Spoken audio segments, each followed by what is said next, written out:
Olá, seja bem-vindo ao canal Fluxo X. Vamos conversar um pouco sobre o mais novo investimento lançado pelo Nubank, o ETF de renda fixa chamado NSL11, e vamos fazer uma análise profunda se ele realmente pode ser considerado o melhor investimento para a sua reserva de emergência, como muitas pessoas podem acabar pensando.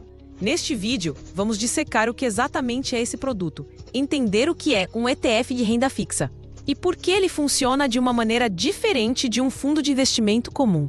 Mas o mais importante, vamos colocar esse lançamento lado a lado com as opções que já existem. O Tesouro Selic comprado diretamente, os CDBs de liquidez diária e os fundos de renda fixa tradicionais. E aqui vai a informação mais impactante que você precisa saber logo de cara, apesar de toda a propaganda. Esse novo ETF do Nubank tem uma regra de imposto de renda que pode ser uma verdadeira armadilha. Ele cobra uma alíquota fixa de 25% sobre o seu lucro. Não importa se você deixar o dinheiro lá por um mês ou por 10 anos. Isso é significativamente mais alto do que os 15% que você pagaria no Tesouro Selic ou em um CDB após 2 anos. Nós sabemos que esse mundo de investimentos para a reserva de emergência está cada vez mais confuso, com nomes, siglas e produtos novos aparecendo o tempo todo. Por isso, se você tiver qualquer dúvida sobre o NSL11, sobre Tesouro Selic, CDBs ou quiser compartilhar qual investimento você utiliza para sua própria reserva, deixe sua pergunta nos comentários. Nós fazemos questão de ler e sempre que podemos, respondemos a todos os comentários para ajudar nossa comunidade. Antes de mergulhar nos detalhes desse ETF do Nubank, precisamos alinhar o que é uma reserva de emergência e para que ela serve. Muitas pessoas cometem o erro de procurar a maior rentabilidade para a reserva. Isso é um erro. A reserva de emergência não é um investimento para te deixar rico. É um seguro. É o dinheiro que vai te salvar em um imprevisto, como a perda do emprego, um problema de saúde ou um conserto inesperado no carro. Por causa disso, uma boa reserva de emergência precisa ter 3 características principais, e a rentabilidade não é a primeira delas. A primeira é a liquidez. Liquidez é a facilidade de transformar o investimento em dinheiro na sua conta. Para uma emergência, você precisa de liquidez máxima, de preferência imediata, 24 horas por dia. A segunda característica é a segurança. Você não pode, de forma alguma, correr o risco de perder dinheiro com sua reserva. Ela precisa estar no investimento mais seguro possível. A terceira característica é a baixa volatilidade. Isso significa que o valor não pode ficar oscilando, subindo hoje e caindo amanhã. Você precisa saber que se aplicou R$1.000, amanhã terá R$1.000 mais um pouquinho e nunca menos que R$1.000. Com essas 3 regras em mente, vamos analisar o produto do Nubank. O que o Nubank lançou não foi um CDB, que é o que estamos acostumados, onde emprestamos dinheiro para o banco. Ele lançou um ETF de renda fixa. A sigla ETF significa Exchange Traded Fund, ou em português, Fundo Negociado em Bolsa. Vamos simplificar isso. Um ETF é um fundo de investimento, um pacote com vários ativos dentro. A grande diferença é que para comprar uma parte desse fundo, você precisa ir na Bolsa de Valores, assim como você faz para comprar uma ação da Petrobras ou do Itaú. O código desse ETF do Nubank é NSLI11. Outro ponto importante é que um ETF, na maioria das vezes, não tem um gestor tentando ativamente escolher os melhores investimentos para dar o maior lucro possível. Não. Um ETF geralmente busca replicar ou imitar o desempenho de um índice. Existem ETFs que imitam o Ibovespa, por exemplo. O NSLI11 do Nubank busca replicar um índice chamado Tesouro Selic B3. O que tem dentro desse índice? Basicamente, ele é uma carteira composta apenas por títulos Tesouro Selic, que são os títulos públicos atrelados à nossa taxa básica de juros. Então, na prática, ao comprar o NSL11, você está comprando um fundo que investe o dinheiro em Tesouro Selic de diferentes vencimentos, como 2027, 2028 e 2029. Aqui surge a primeira grande dúvida. Se o ETF compra Tesouro Selic, por que eu simplesmente não vou lá no site do Tesouro Direto e compro o Tesouro Selic eu mesmo? Essa é a pergunta central. E para respondê-la, precisamos comparar os custos e os impostos de cada opção. Vamos analisar ponto a ponto o ETF do Nubank contra o Tesouro Selic Direto, o CDB e os fundos tradicionais. Vamos começar pela opção mais conhecida para a reserva, o CDB de liquidez diária. O CDB é um certificado de depósito bancário. Você empresta seu dinheiro para um banco e ele te paga juros por isso. A grande vantagem dos CDBs de bancos grandes ou bancos digitais conhecidos é a segurança. Eles são protegidos pelo FGC, o Fundo Garantidor de Crédito. O FGC é um seguro que te devolve até R$ 250 mil por CPF e por instituição financeira, caso o banco venha quebrar. Para uma reserva de emergência, que geralmente é menor que esse valor, a segurança é altíssima. Em termos de liquidez, muitos CDBs, especialmente em bancos digitais, oferecem resgate imediato. Isso significa 24 horas por dia, 7 dias por semana. Se sua emergência acontecer num domingo às 3 da manhã, você consegue resgatar. Em termos de custos, a maioria desses CDBs tem taxa zero de administração. E o imposto?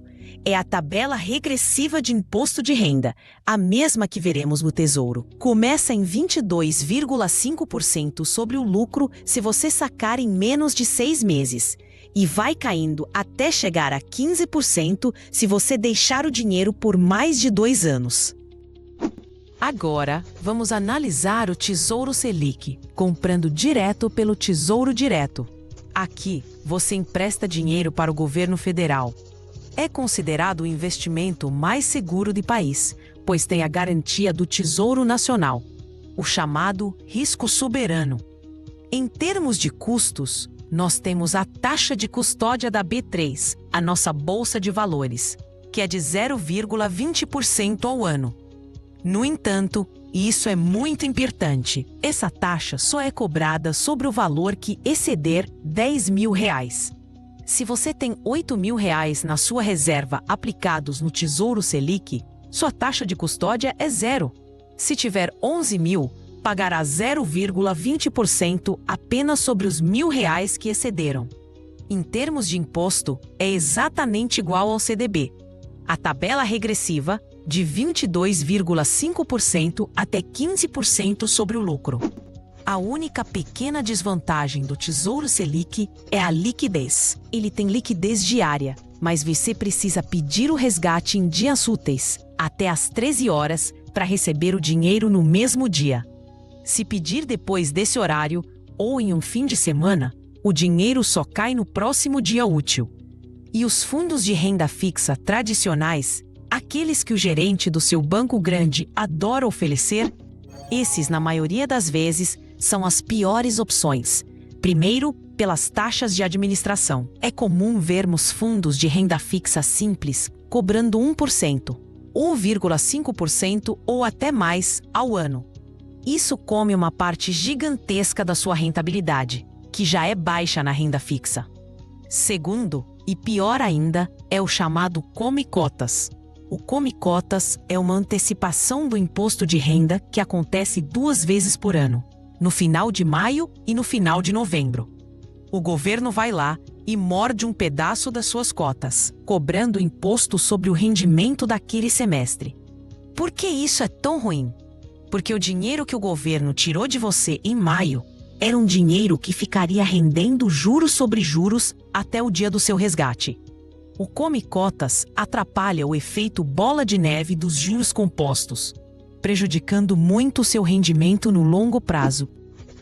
Agora que temos esse cenário, vamos voltar ao ETF NSLI 11 do Nubank e ver onde ele se encaixa. Quais são as vantagens que o Nubank apresenta? Primeira vantagem, a taxa de administração é de 0,15% ao ano. Essa taxa é, de fato, menor que a do Tesouro Selic. que é de 0,20%. Porém, lembre-se do que dissemos. A taxa do Tesouro Selic só vale para valores acima de R$ 10.000. Se você tem menos de R$ 10.000, sua taxa no Tesouro é zero. Nesse cenário, o ETF do Nubank, com 0,15%, é mais caro do que o Tesouro Direto. Se você tem mais de R$ 10.000, o ETF se torna ligeiramente mais barato nesse quesito. Segunda vantagem, o ETF não tem come-cotas. Isso é excelente. Assim como no Tesouro Direto, você só paga o imposto no momento do resgate, o que permite que os juros compostos trabalhem a seu favor. Terceira vantagem, o ETF é isento de IOF. O Imposto sobre Operações Financeiras. O IOF é aquele imposto muito alto cobrado apenas nos primeiros 30 dias do investimento, tanto em CDBs quanto no Tesouro Selic.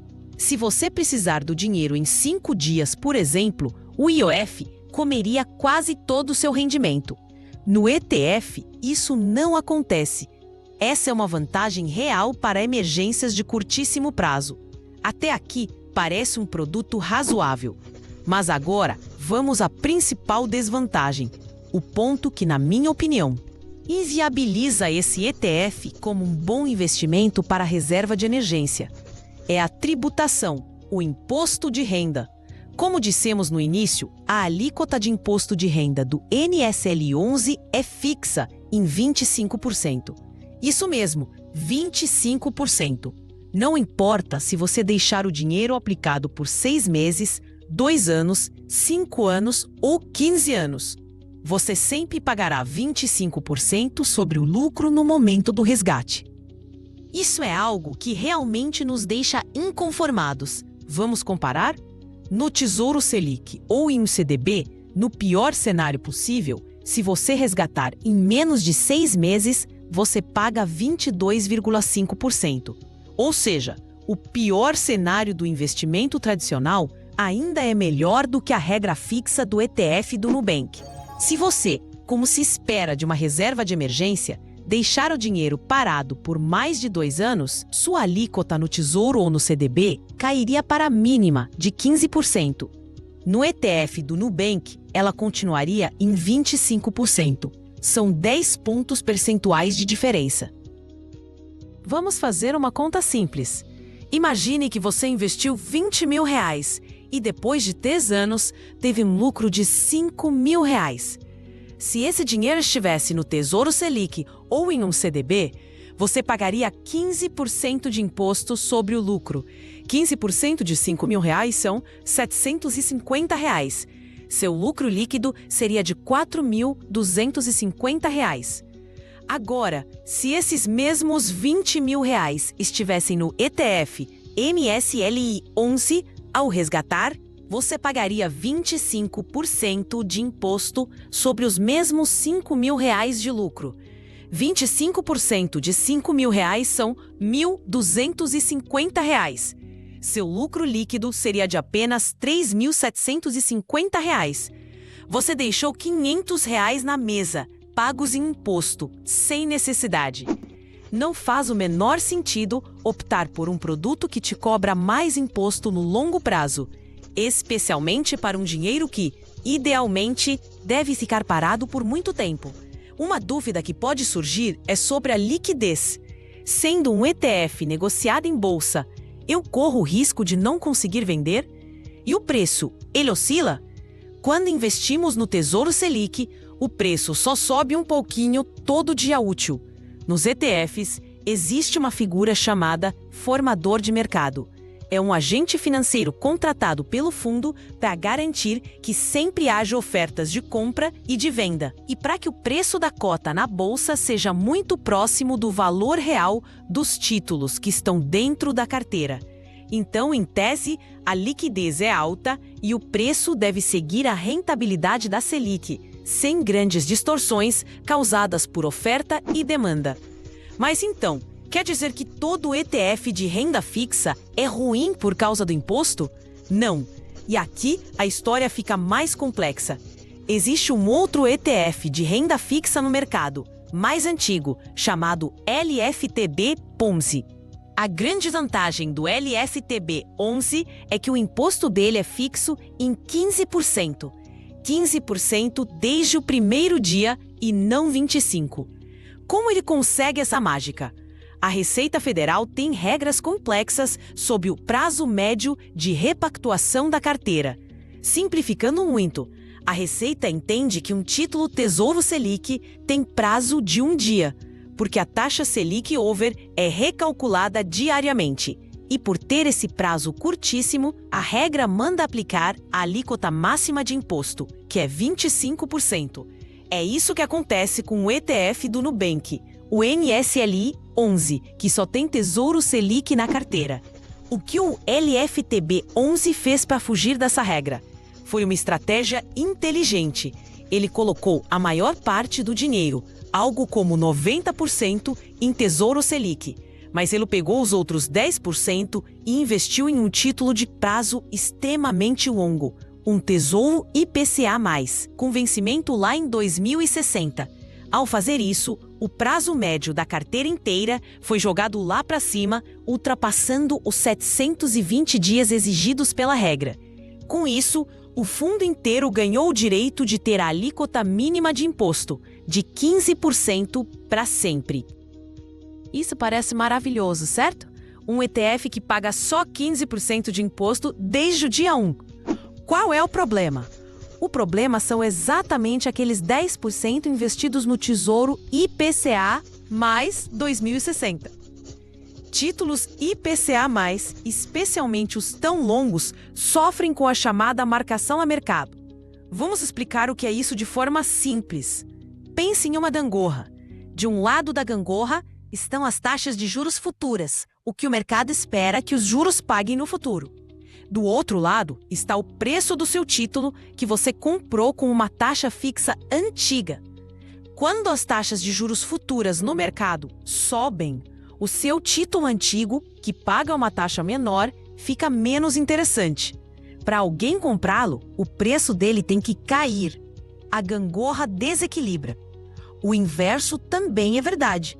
Se as taxas de juros futuras caem, o seu título antigo, que paga uma taxa maior, vira um excelente negócio. A procura por ele aumenta e o preço dele sobe. Como o LFTB-11 tem esse título que vence só em 2060, ele é extremamente sensível a essa gangorra. Pequenas mudanças nas expectativas de juros futuros causam oscilações no preço desse título. O resultado é que o LFTB-11 não tem aquela rentabilidade retinha, subindo um pouquinho todo dia, como o Tesouro Selic. O gráfico do LFTB-11 tem volatilidade. Ele oscila e pode sim ter rentabilidade negativa em alguns dias, semanas ou até meses, se as taxas de juros futuras estiverem subindo. Isso desqualifica para uma reserva de emergência? Na nossa opinião, sim. Lembre-se da terceira regra da reserva: baixa volatilidade. Você não pode correr o risco de precisar do dinheiro em uma emergência e, naquele exato dia, a cota do LFTB-11 estar valendo menos do que você aplicou, por causa da marcação a mercado. O LFTB-11 é um ótimo instrumento para outros objetivos, como o investimento de curto ou médio prazo, 6 meses, 1 ano, onde você quer travar uma alíquota de imposto de 15% e aceita uma pequena oscilação. Mas para a reserva de emergência, o risco da volatilidade não compensa. Vamos então fazer um resumo final.